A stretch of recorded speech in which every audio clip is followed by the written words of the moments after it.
One of the key things to note about Casino Royale is it became a template for the films that followed. Bond has always been its own subgenre, but Craig Bond has a sub-subgenre all of its own.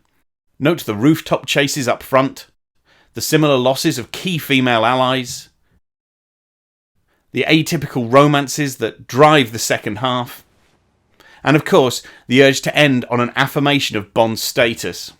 They all happen in kind of the same places in each movie. Casino Royale introduces the Vesper Martini, Bond's particular recipe. But there's always been a mystery as to why Bond, a connoisseur, would go on to insist that the drink be shaken, not stirred. It breaks up the ice, it dilutes the drink. Like the Vesper romance, it's fatally flawed. So what's going on there?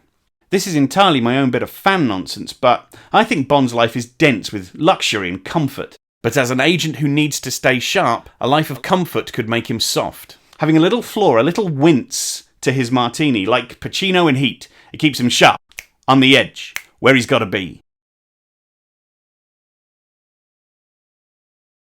So here we are in Casino Royale, and one of the crucial things to note is that Peter Sellers is, and that's Orson Welles. This is the 1967.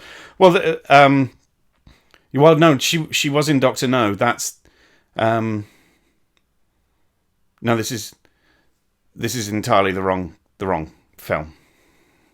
In Skyfall, we saw 007 killed at the start of the movie, and having made it back to life, he described his hobby as resurrection. Come the final battle at Skyfall, the family home, this gets its final beats. Just like the opening sequence, Bond descends underwater, sinking, dying all over again. But Bond has renewed purpose. If you remember, he'd lost his aim, then recovered it when he took up his father's old rifle. So as he descends once again, he uses a flare to rise, to light his way to heaven, a hole in the ice, and he emerges wet and reborn. In all three of the Bond films before Spectre, around the midpoint of each movie, 007 fails to save a female ally he slept with for information or assistance. In Spectre, the character is Lucia Sciarra, who's been surrounded by death from the moment we met her as a widow in mourning. She was even the wife of an assassin, just like Solange in Casino Royale. So how can we be sure, when Bond sleeps with her for information, she won't just die like the others? She's left just as alone. But here's the difference. He gives her the name Felix Leiter. Felix isn't even in the movie, but the moment he's named, you know for sure we don't have to worry about Lucia again. I'll have someone from MI6 take care of you wouldn't do it. They turn traitor all the time.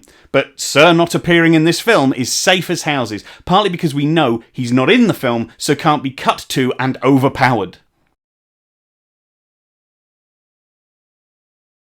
Spectre offers us an origin for Ernst Stavro Blofeld. Who is he? What drives him? And how does he end up as Blofeld, the iconic scarred villain? The film struggles to deliver on these promises.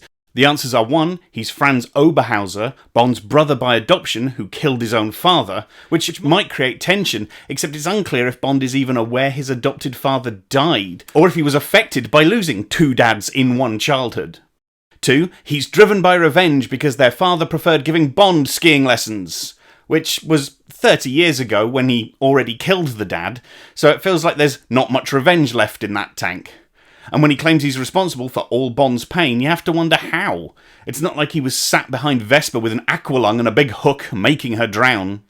3, he took on his mother's family name of Blofeld, which seems like an odd thing to do if your aim is to fake your death and hide your identity. And 4, he ends up with the iconic scar, not because of Bond, making this revenge personal all over again, but because the daughter of one of Blofeld's henchmen threw an exploding watch at him. So, quite a lot to sort out there.